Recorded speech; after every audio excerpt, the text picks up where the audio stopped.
Happy Halloween, everybody! Today I'll be doing something a little weird, but what is this channel if not a little weird? I will be ranking iconic monsters from pop culture based on how hot they are. Fully exposing myself here. I am wearing my Halloween costume for this year to celebrate. I am the berries and cream lad from the old Starburst commercial. It surged back into viral popularity this year, and I thought it'd be fun to try. However, there is a trick to this treat, or I guess if you want to look at it the other way around. I wanted to put some sort of horrific Halloween spin on the costume, and after listening to the song Sexy from Mean Girls the Musical, like Victor Frankenstein, I created a monstrosity. Behold, a sexy berries and cream costume. What have I done? What have I done? If you stick around to the end, I will do the little lad dance. But yeah, as for the ranking, not every single famous monster ever is gonna be on here, because if they were, I'd be here all day, but I did my best to compile the most well-known ones from movies, TV shows, video games. There's a good amount. I'm super excited to do this video because it's just so ridiculous, and obviously don't take it too seriously. I'm literally dressed up as the berries and cream guy. This whole video is just a meme for monster lovers, and I'm ready. So without further ado, let's get started. But before we begin, I want to give a very quick thank you to our sponsor, Wren. Are you looking for a way to help with the climate crisis? Want to help offset your carbon footprint? Then you may be interested in the sponsor of today's video, Wren. Wren is a website that calculates your carbon footprint and offsets it by funding projects that fight against the climate crisis, like protecting rainforests and planting trees, reducing CO2. You start by entering information about your lifestyle, like how much you fly and drive. Then, Wren calculates your carbon footprint based on your answers and shows you how you can reduce it.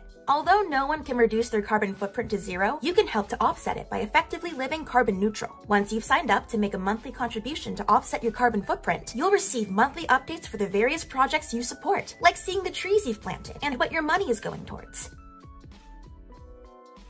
Wren launched in June 2019 and have since sent over $1 million in funding to projects helping to fight the climate crisis. So if you'd like to help, then please consider joining Wren today. Okay, let's rank some monsters.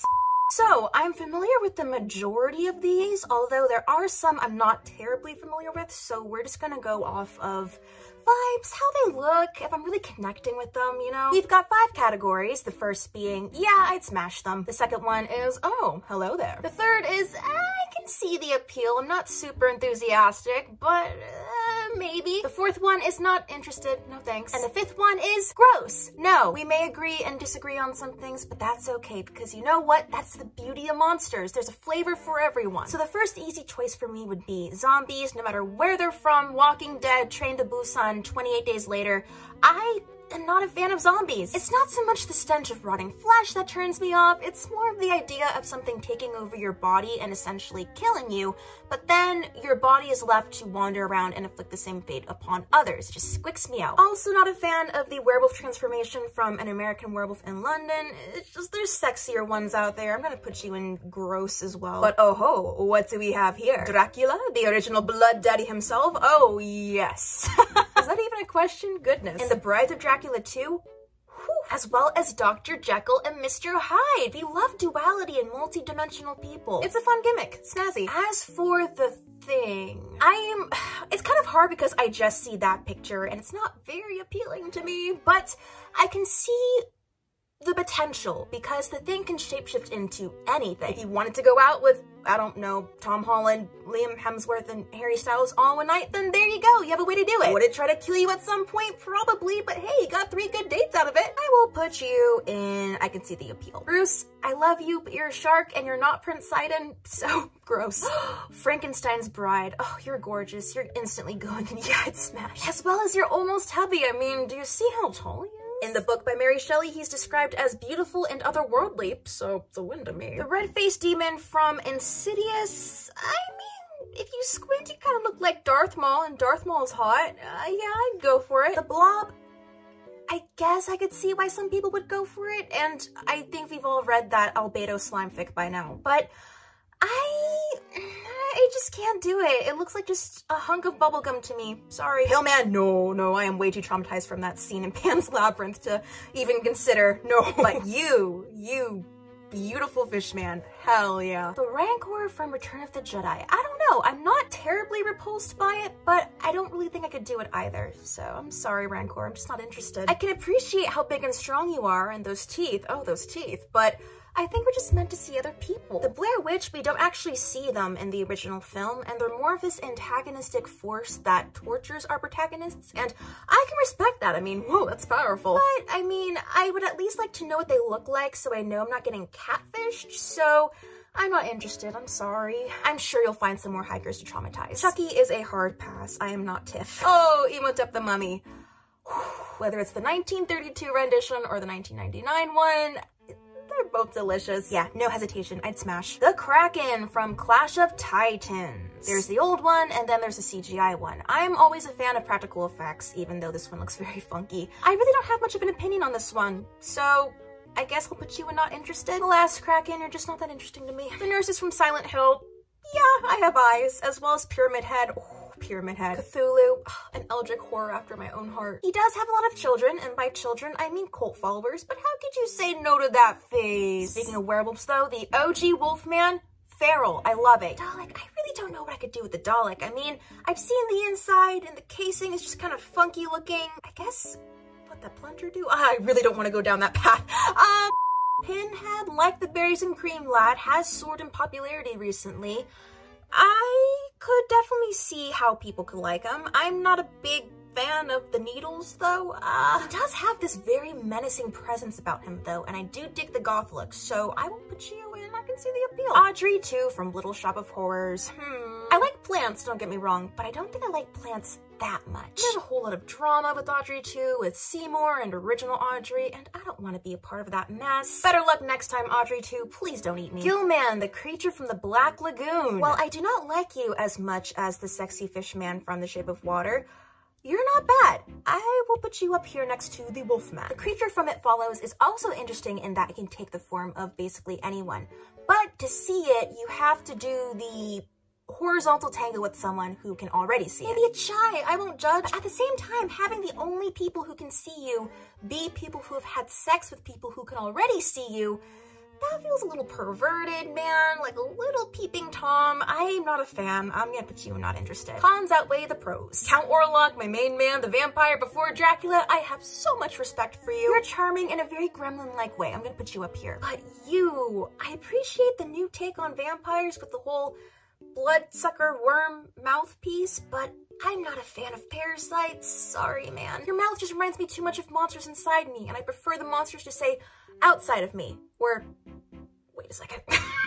Mr. Babadook, our beautiful gay icon. Dapper as always. Not gonna lie, he kind of unnerves me a bit, but I get why people like him, so I can see the appeal. But Pennywise, while you too are an icon and can also shapeshift, I'm just not a clown lover. I am, however, a clown, and there can only be one here. Find someone who will love you for you, Pennywise. Like, according to Tumblr, Mr. Babadook. The demon from Amityville Horror is just a touch too slimy for my taste. Like, I can do slime, I can get behind slime, but this is just slime in the wrong places. It's not aesthetically pleasing at all. I don't appreciate the noises you make. I'm gonna put you down here. It's just not my taste. Predator, though. I think it would work with the Predator. Oh, the Invisible Man. Fun fact, when I was trying to find an icon photo for this tier list for the Invisible Man, I came across a lot of Dracula X Invisible Man fan art on Google Images. I didn't know the pairing existed until yesterday, and now you do too. So if you dare, look it up. I'm absolutely tickled by it. So, I'm gonna put you next to your hubby up here. And yes, I would smash the Invisible Man. Gatherers from the game Amnesia. Played that when I was a teen and was thoroughly horrified. Now, Slender Man also strikes a lot of fear into my heart, but I have a core memory of drawing a picture of him hanging out with Jack Frost from Rise of the Guardians with my cousin, and I was like 15, and that was a fun time. Also, he wears a suit, he's tall, he has tentacle appendages. I get why people like him. I see the appeal. The alien monsters from A Quiet Place, you're mysterious, very terrifying, but you're a little too hard to get. Godzilla, although your scream pierces my ears, you're strangely huggable to me, and I can see the appeal. I'll give you a nice pat on the head. Mike Myers and Jason, you're just dudes in masks. I'm not terribly excited by you. Bye. Oh, okay. This creature that Jeff Goldblum transforms into in The Fly, it's gross. Really heckin' gross, but at the same time, it's Jeff Goldblum. What to do? Like, I hate the fly human mutant creature he transforms into. But Jeff Goldblum. Oh, yeah, okay, I'm generous with a lot of things, but vomiting out digestive enzymes, it's a lot even with Jeff Goldblum thrown in the mix, so buzz off. The Cloverfield monster, I know people are terrified of this guy, but he just looks kind of cute to me. He's like a little bat-lizard hybrid. I know he's super big, but I'm sure we can find a nice big pasture we could take you on a walk on, buddy. Freddy Krueger, I'm just not a fan of your whole look going on. Like, for one, the hat with the sweater and your claws, it just doesn't match up. I know it's your iconic look, but it just doesn't match. You could do so much better. I get it, but at the same time, I wouldn't hit it. So yeah, I guess you're going there. King Kong, I'm not a big fan of monkeys, but the things you did for love, oh, my heart, I'm a hopeless romantic, so you're going up here. The very grotesque design of very cool, but really squicks me out. Nope. Phantom of the Opera. I mean, all things considered, the OG one really isn't that bad. And if you take into account all the Broadway versions, I mean, I'd be your angel of music. This is probably gonna be a bit of a controversial take, but Modor from The Ritual, they're scary, horrifying, nightmare-inducing, but weirdly charismatic. I'm kind of digging it. Would I my pants? Yes. Would I be down for a conversation? Probably. The bubblegum ghost from Poltergeist. I'm not a big fan, but Revenants from the Fog, spooky costumes, very mysterious. Sure. We think angels are so cool looking, but they only move when you're not looking at them. How are we supposed to form a meaningful relationship if I can't even look upon your beautiful face? It's not you, it's me, but I can definitely see the appeal. They're just so stone-hearted, it makes things impossible. The Demogorgon, interdimensional being, skulks around, super unique. Would I personally want to canoodle with it? No. Do I get why people would? Yeah. And finally, last but definitely not least, the Xenomorph. Please do not judge me. And there you have it, my rankings of monsters based on how hot they are. And I guess partially how dateable they'd be. This was just fun for me. You know, for the average monster lover, this ranking is probably pretty vanilla. Most people watching this are probably scratching their head wondering what the heck is happening, but if you want to make your own ranking, then there's a link for that in the description. Thank you so much for watching. Have a safe and happy Halloween, and I will see you in my next video. Bye! Alright, here's the berries and cream dance for all of you who stayed to the end. Here we go. Berries and cream, berries and cream. I'm a little lad who loves berries and cream.